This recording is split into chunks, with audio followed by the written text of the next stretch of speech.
si kurung kumagang orang hidup ayam belah susah payah dijaga gemah balon sepanjang masa. Allah ya Tuhan,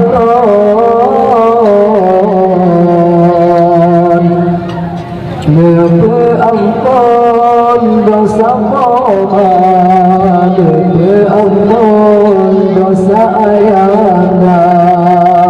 Hidup dalam dunia lebih selamat, dan akhirat lebih syurga.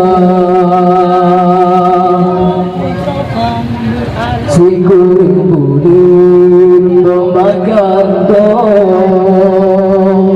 orang hidup ayam belah susah payah dijaga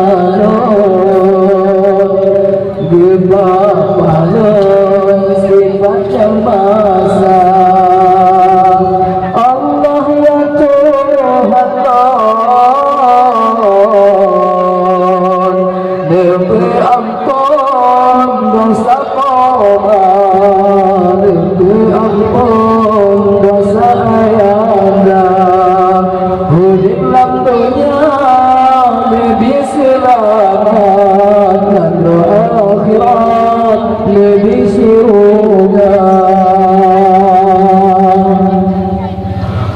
Umur libang tahun berumah orang bacun kerja sekolah geri dilan yang mentancut mengajar kebun orang dewasa.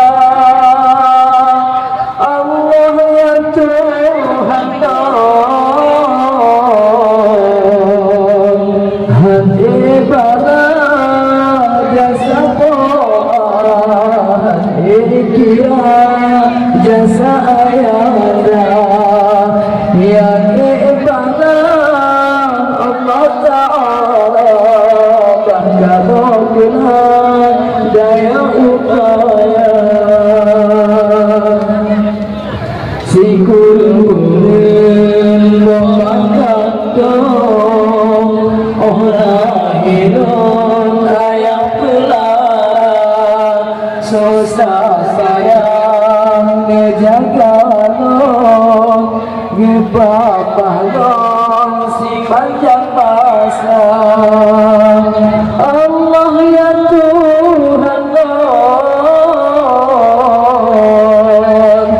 beri ampun dosa pohon, beri ampun dosa ayanda. Hidup dalam dunia lebih selamat, dan akhirat lebih syurga. Umur imam tinggi berunah orang yang bacun kerja sekolah gedi dilan yang mentancut mengajar kebun orang dewasa. Allah ya Tuhan, hati ibadah jasa Tuhan, kira jasa ayanda yang